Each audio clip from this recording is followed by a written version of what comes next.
Bonjour. Nous allons reprendre la création de notre jeu de Tetris. Et donc nous allons commencer à faire tomber les briques. Donc la dernière fois nous avions dessiné les différentes briques sous les différents formats. Nous avions créé un petit sol que nous avions positionné sur le bas. Et nous avions créé trois arrière-plans, donc avec menu, jeu et aide. Donc maintenant, on va faire en sorte que les briques qui sont ici tombent sur le sol et viennent s'arrêter dès qu'elles rencontrent le sol. Et si une brique suivante tombe, elle devra s'arrêter dès qu'elle rencontre une autre brique ou le sol. Donc pour cela, on va commencer à coder et mettre un certain nombre d'éléments en place pour pouvoir gérer notre jeu. Donc ce que je vous propose dans un premier temps, c'est de mettre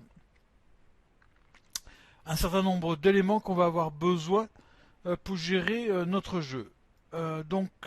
C'est mettre en place des variables. Alors les variables, c'est une notion qui est un peu compliquée à comprendre. Les variables vont être utilisées pour mettre des informations en mémoire dans le jeu. Des informations qui peuvent être fixes ou qui peuvent évoluer et qu'on va avoir besoin de mémoriser pour notre jeu. Donc vous allez voir un peu tout de suite à quoi je vous propose de mettre en place. Donc on va cliquer sur variable et en cliquant sur variable, on a un bouton ici qui s'affiche créer une variable.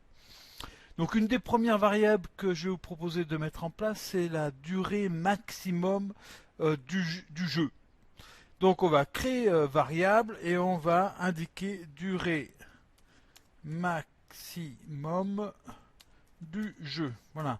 Donc on a tout intérêt à mettre des noms de variables les plus explicites possibles pour que quand quelqu'un d'autre voit votre jeu, comprenne immédiatement à quoi peuvent servir ces variables-là. Et ça donne en plus une indication du fonctionnement du code. Et même vous-même, quand vous reprendrez votre code au bout de 2 mois, 3 mois ou un an, vous n'allez plus vous rappeler du détail de votre code et avoir des variables bien compréhensibles qui donnent une indication effectivement sur les données qu'elles peuvent contenir, mais c'est très très très important de donner voilà une signification très explicite. Donc ces variables-là peuvent porter sur tous les sprites ou uniquement sur un sprite. Donc là, pour les variables qu'on va créer, elles vont être utilisées pour tous les sprites. Donc la durée maximum du jeu, on va le faire utiliser pour le sprite là. Pour tous les sprites, pardon. Après, on va créer une variable pour connaître le temps pendant lequel le joueur joue. Donc ce temps-là, on va l'appeler temps. Donc pareil pour tous les sprites. Encore une autre variable, donc une variable qui va mémoriser le score du joueur. Donc on va mémoriser le nombre de briques qu'il aura mis en place. Et pour chaque brique, on leur donnera un point, ce qui permettra de calculer un score. Donc voilà, donc je crée le score. Voilà. Donc, alors, au niveau de ces variables-là, ces variables, elles peuvent ne pas être visibles pour le joueur ou elles peuvent être visibles pour le joueur. Donc là, en l'occurrence, durée maximum du jeu, je vais pas le faire apparaître pour le joueur. Par contre, le temps et le score, je vais les faire apparaître pour le joueur. Donc pour l'instant, voilà, pour les faire apparaître ou apparaître, hein, vous avez le nom de la variable sur la partie gauche de l'écran et vous avez une petite coche là qui permet de faire apparaître ou ne pas apparaître la variable. Donc là, je vais toutes les enlever hein, pour qu'elles n'apparaissent pas. Par contre, quand au niveau de la scène, donc je clique ici sur la scène, hein, quand je vais commencer mon jeu, eh bien, je vais dire que je vais faire apparaître cette variable de temps et de score. Donc, je vais montrer la variable, donc temps, et j'ai montré la variable score. Voilà. Donc, si je clique sur le drapeau, voilà, j'ai le temps et le score qui s'affichent au lancement du jeu. Enfin, au lancement du jeu. Parce que le jeu, on le fait basculer tout de suite sur la partie jeu. Hein. Donc maintenant, on va s'attacher à faire descendre cette brique vers le sol et que sa descente s'arrête dès qu'elle rencontre le sol. Alors, on va introduire une nouvelle notion au niveau de la brique, car nous allons avoir besoin effectivement alors donc on avait mis en place le clone là, et donc on va le faire descendre. Donc on va introduire la notion du repère auto-normé. Donc la notion de repère auto-normé, c'est une notion d'un objet mathématique hein, qui va repérer des objets mathématiques sur un espace. Donc là, un espace en 2 dimensions, un plat, on va repérer où sont positionnés nos sprites et donc en l'occurrence la brique. Donc notre brique, quand on la met sur cet espace-là, les coordonnées ici, qui sont ici, qui permettent de la repérer dans cet espace-là, donc le X et le Y, vont changer à chaque fois qu'on le déplace effectivement sur cet espace-là. Donc quand on le déplace de haut vers le bas, ça va être le Y qui va changer. Et si on le déplace de façon horizontale, c'est le X qui va changer. Donc là, comme on va faire tomber la brique, on va faire bouger le Y.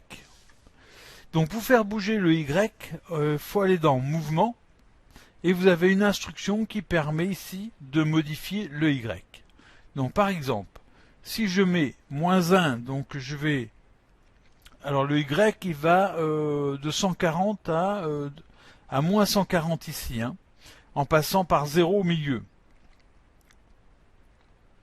Donc, si je mets -1 ici, la brique va descendre. Donc si je lance le jeu, alors là, on l'a fait qu'une fois, donc il va pas descendre jusqu'au bout. Donc là, on va utiliser... Alors, attendez. Pour le faire descendre, on va utiliser une répétition pour le faire descendre. Donc on va utiliser CTRL. On va dire qu'il va descendre, voilà, jusqu'à une certaine condition. Donc la condition, c'est qu'on va le faire descendre jusqu'à ce qu'il touche le sol et jusqu'à temps que le temps d'utilisation du jeu soit à 0. Donc, ici, on va mettre les conditions qui vont permettre de décrire que la brique touche le sol et qu'elle doit s'arrêter dès que le temps est à 0.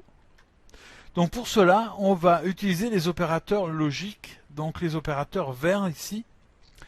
Donc en premier temps, on va prendre le OU pour indiquer que c'est soit on touche le sol, soit que le temps du jeu est terminé. Donc pour que le temps du jeu soit terminé, on va dire que le temps est égal à, si le temps est égal à 0, c'est que le temps du jeu est terminé. Donc on va mettre temps égal à 0. Alors on va prendre l'opérateur égal là, on va prendre variable, on va prendre temps, et si temps est égal à 0, à ce moment-là, ben, le jeu est terminé. Et ici, on va utiliser ce qu'on appelle une instruction capteur qui va permettre de tester si une couleur est touchée. À ce moment-là, on va générer la condition que l'on va arrêter de descendre. Donc si la couleur ici du bas est touchée, donc pour modifier la couleur, il faut cliquer sur la partie verte ici et choisir ici la petite pipette. Voilà, et venir indiquer qu'on va utiliser cette couleur-là pour indiquer que l'on va s'arrêter de descendre. Voilà, donc là, j'ai indiqué la couleur, j'ai indiqué mon temps, je descends. Alors ici, vous allez voir, on va aussi réguler le temps de la descente. Et donc pour réguler le temps de la descente, je vais mettre une petite attente entre chaque demande de descente. Donc je vais mettre 0.01. Voilà. Alors là, ce qui va nous manquer, c'est de dire que quand on commence à jouer, il faut que le temps ici soit au temps maximum du jeu. Donc on va mettre montrer la variable temps, montrer la variable score, et on va variable donner une durée du jeu. Alors une durée du jeu, je vais mettre sur le drapeau vert ici. Donc dès que je commence le jeu, bon, je vais dire qu'on va mettre à 2 minutes, 120 secondes. Et on va mettre à chaque fois qu'on recommence le jeu, on va mettre le temps à la durée maximum du jeu. Voilà. Allez, on essaye pour voir si déjà ça fonctionne. Donc voilà, déjà on a bien le temps à 120, on a la brique qui descend. Donc là, le temps, il n'est pas décrémenté hein, pour l'instant, donc il reste. Et voilà, ma brique s'est bien arrêtée à cet endroit-là. Donc dès qu'elle a touché l'autre couleur. Donc maintenant, ce que je vais faire, c'est que je vais générer une deuxième brique qui va devoir descendre elle aussi et venir, elle, s'arrêter sur cette couleur-là. Donc on reprend les briques ici. Et donc, dès que je me suis arrêté en ayant touché la couleur, je vais générer une deuxième brique. Alors, il faut que je la génère, cette brique-là,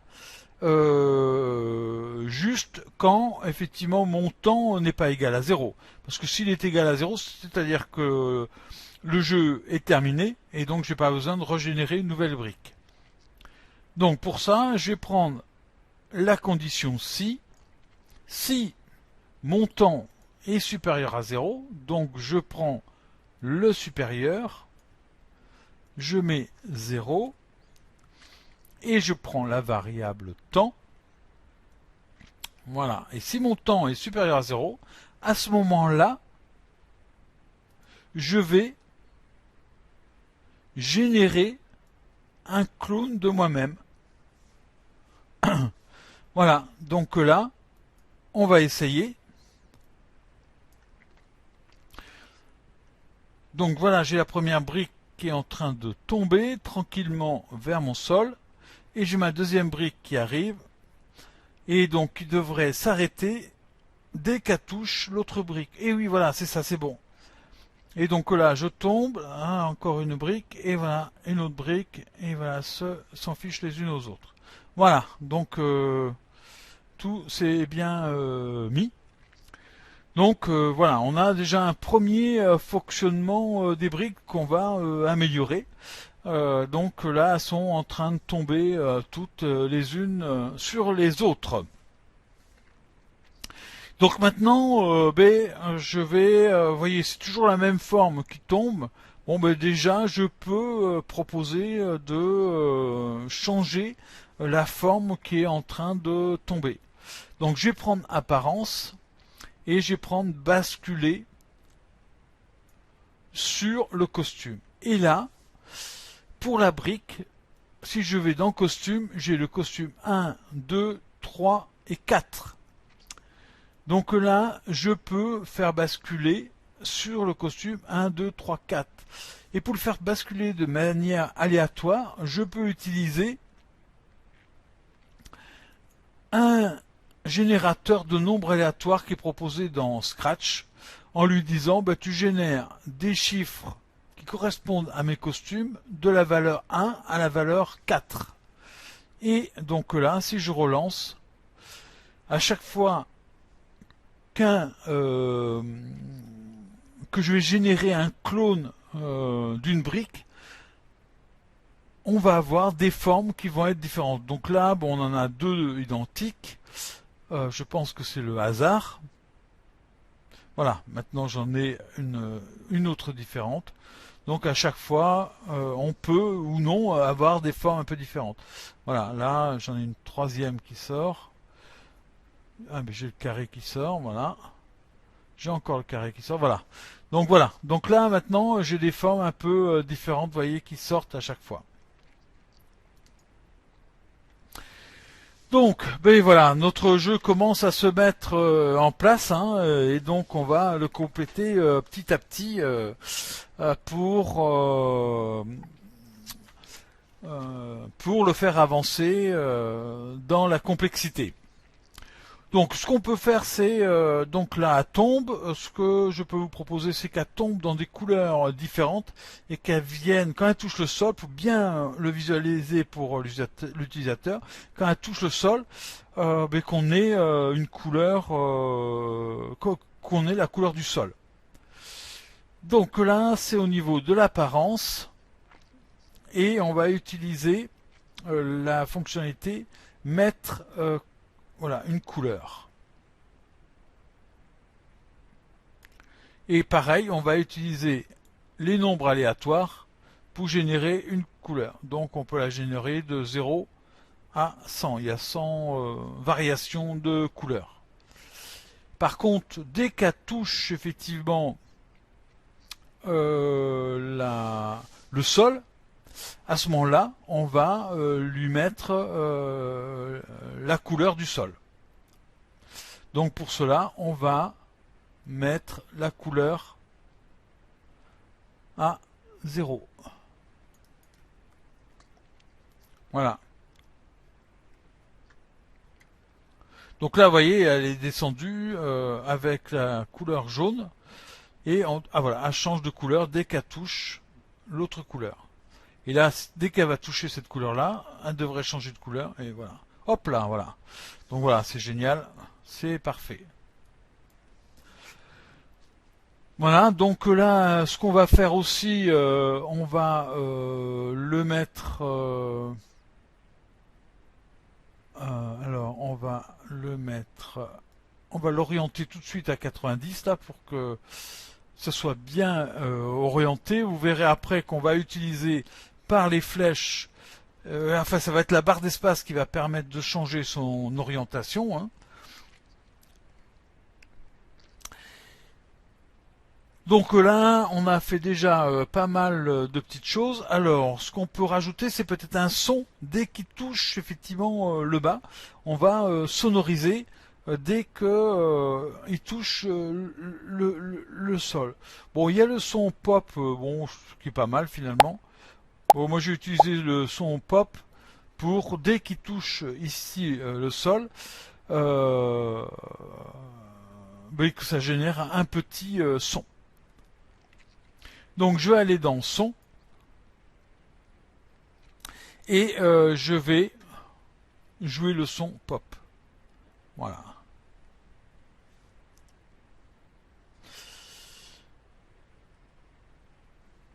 Voilà, donc bon, ben, déjà ça permet de faire déjà pas mal de choses, hein.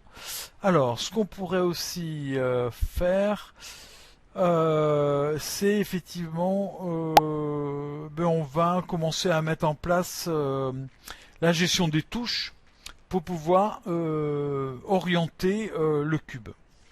Alors, pour orienter le cube, on va le déplacer sur la droite, on va le déplacer sur la gauche, et avec la barre d'espace, on va modifier son orientation. Donc si on le déplace sur la droite ou sur la gauche, il va falloir qu'on le déplace de la largeur du cube pour qu'il puisse descendre et venir se mettre sur le côté du cube. Donc chaque fois qu'on appuiera sur la touche, on va le déplacer de la largeur du cube. Donc notre cube là, il faisait une largeur de 40. Donc ce que je propose, c'est qu'on crée une variable qui va mémoriser le fait que le cube est à 40, ce qui va nous permettre de l'utiliser à chaque fois qu'on va faire des déplacements.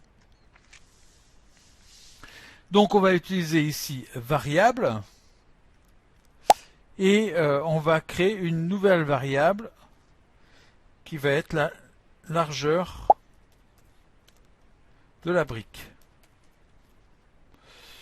Alors on peut l'utiliser pour tous les sprites ou pour ce sprite uniquement. On pourrait l'utiliser uniquement pour ce sprite. Bon écoutez, on va le créer pour tous les sprites au cas où. Voilà. Donc j'ai ici ma largeur de brique. Donc ma largeur de brique, bon, je vais l'initialiser. Bon, justement, je vais l'initialiser dans la scène. Ça sera plus lisible, moi je trouve.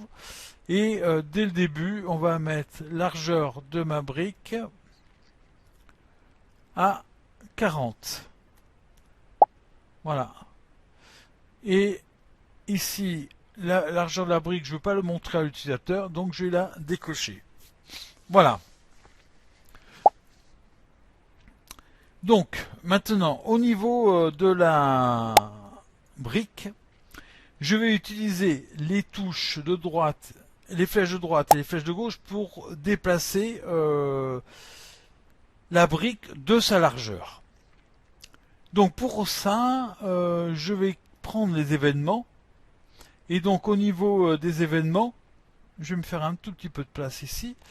Je vais utiliser, alors l'espace, je vais l'utiliser. Je vais utiliser la flèche de droite. Et je vais utiliser la flèche de gauche. Voilà. Donc, ces flèches-là vont me permettre de déplacer le cube sur la droite ou sur la gauche. Donc, au niveau du déplacement, sur la flèche de droite, là par contre, je vais utiliser l'axe des Y de mon repère autonormé pour déplacer mon cube sur la droite. Donc, dans Mouvement, je vais utiliser X, voilà, pour la droite, et X pour la gauche. Donc, pour les X, je vais utiliser ma variable largeur de brique. Je vais me déplacer de la largeur de brique. Et la touche de gauche, je vais me déplacer de la largeur de ma brique. Alors, bon, je vais lancer et je vais voir ce que ça donne. Donc j'appuie sur la flèche de droite et ça se déplace bien de ma brique. Ah, sur la flèche de gauche, par contre, je me déplace toujours à droite, c'est pas bon. Ah, là aussi c'est pas bon parce que je déplace les deux briques en même temps alors que je ne devrais pas déplacer l'autre brique qui est ici. Vous voyez, si j'appuie sur la flèche de droite, je déplace toutes les briques en même temps alors que celles qui sont colorisées, je devrais plus pouvoir les déplacer. Donc, je vais corriger ces deux problèmes. Donc sur la flèche de droite, je me déplace bien de la largeur d'une brique, mais je déplace tous les briques. Donc là, il faut que je fasse une condition pour éviter de déplacer les briques qui sont colorisées ici. Alors, Et ici, la flèche de gauche, je déplace la largeur de brique, évidemment, puisque je rajoute à x la largeur de la brique, alors qu'il faudrait que je diminue x de la largeur de la brique. Alors pour que je le diminue, eh bien, je vais faire en sorte que la largeur de brique soit une valeur négative. Et pour ça, je vais utiliser un opérateur multiplier et comme vous avez dû l'apprendre en mathématiques, je vais multiplier par moins 1, ce qui va effectivement le rendre négatif et va éviter qu'il y ait par la droite, mais il va aller maintenant sur la gauche, puisqu'on va diminuer la valeur de x. Donc maintenant, il faut que le déplacement ne se fasse que pour les briques qui tombent et pas celles qui ont touché le sol. Écoutez, la solution la plus simple là, bon, c'est qu'on prenne effectivement une condition. Alors, contrôle, ainsi, et que ceci, je le mettrai après, et que ceci, on fasse en sorte que si il touche le sol, voilà, on ne rajoute pas la longueur, et si le temps effectivement d'utilisation est terminé, c'est pareil, on n'a plus le droit de toucher aux briques puisqu'on n'a plus le droit de jouer. Donc, si le temps est supérieur à 0, on a encore le droit de déplacer, et si je n'ai pas touché le sol, je peux aussi jouer. Donc je vais prendre dans ce sens-là.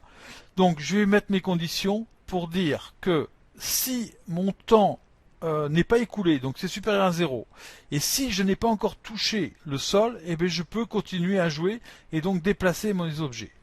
Donc, si je résume ce que j'ai dit un et. J'ai dit si le temps est supérieur à 0, donc je prends le supérieur ici, et l'autre, c'est si je n'ai pas touché le sol, donc je n'ai pas touché la couleur, à ce moment-là, je peux. Donc ça va être le non ici.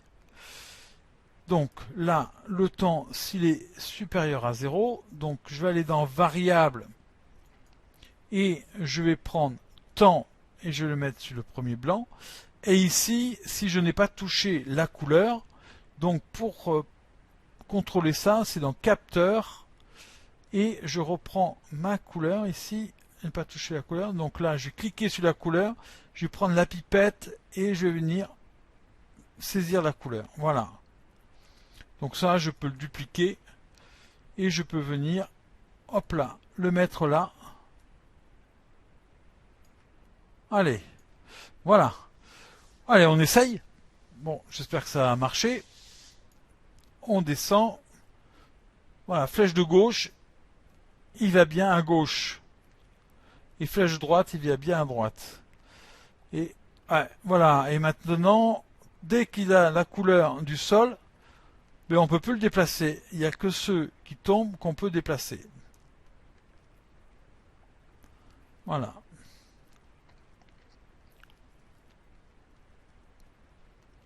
Bon, c'est pas mal comme ça. Voilà. Donc maintenant, on doit pouvoir modifier l'orientation effectivement des briques. Donc ça va être par cette instruction-là, on va pouvoir modifier l'orientation des briques qui sont proposées. Donc, avec la touche espace, on va modifier l'orientation. Donc c'est pareil, on va pouvoir modifier l'orientation. Hop là, j'arrête. Que si la flèche de droite, si on n'a pas touché le sol, c'est pas ce que je vais faire. Voilà. Ça je supprime. Et ça je supprime. Donc si je veux changer l'orientation, c'est dans mouvement et je vais tourner le cube à 90. Je lance et je regarde ce que ça donne. Donc là, cette couleur-là, on ne peut pas bien voir.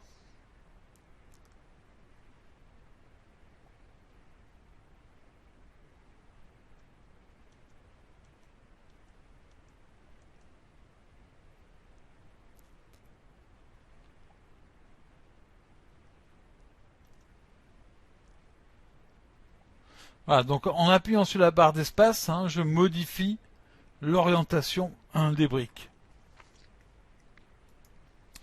Donc je vais arrêter. Alors, donc, écoutez, j'ai fait pas mal de choses. Ce que je vais faire, c'est quand il a atteint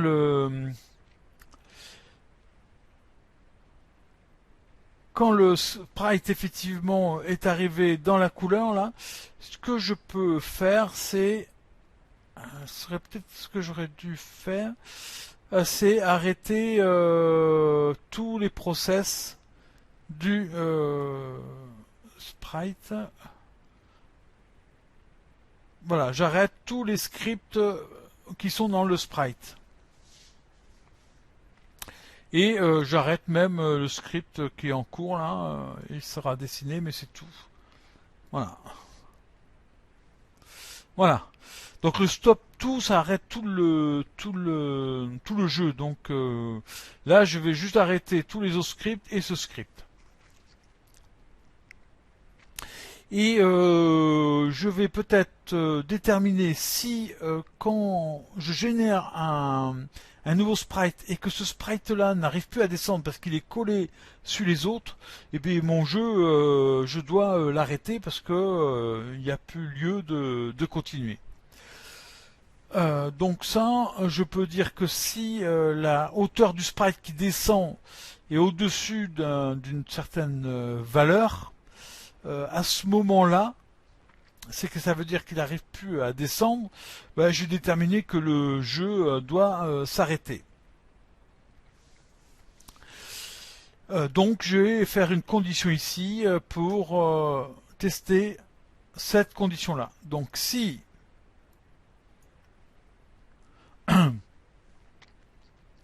mon ordonnée, donc enfin si le Y ici est supérieur à une certaine valeur alors qu'elle vient de toucher une autre, à ce moment-là, je vais dire que j'arrête le jeu. Donc je vais prendre opérateur supérieur, donc supérieur par exemple à 180, et c'est mon mouvement, ça va être le Y, l'ordonnée.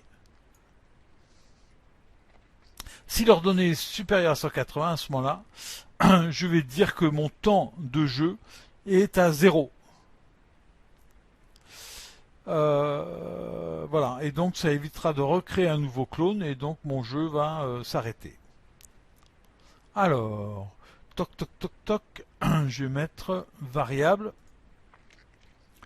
mettre mon temps de jeu à 0. Voilà, donc si je lance, ça tombe les briques, ça tombe, je vais l'orienter comme ça. Voilà, hop là. Alors, je vais l'orienter comme ça. Je vais le déplacer comme ça, et comme ça, je vais empiler. Je vais empiler. Et voilà, le temps, vous voyez, est revenu à 0 et le jeu s'est arrêté. Voilà, ben écoutez, on a vu quand même pas mal de choses, hein. On a commencé à empiler nos briques, on les a commencé à pouvoir les agencer, à donner la possibilité aux joueurs de les agencer. Donc, ben écoutez, on a déjà fait une grande partie du jeu. Donc maintenant, il va nous rester ben, de le peaufiner, de créer un menu, de calculer son score.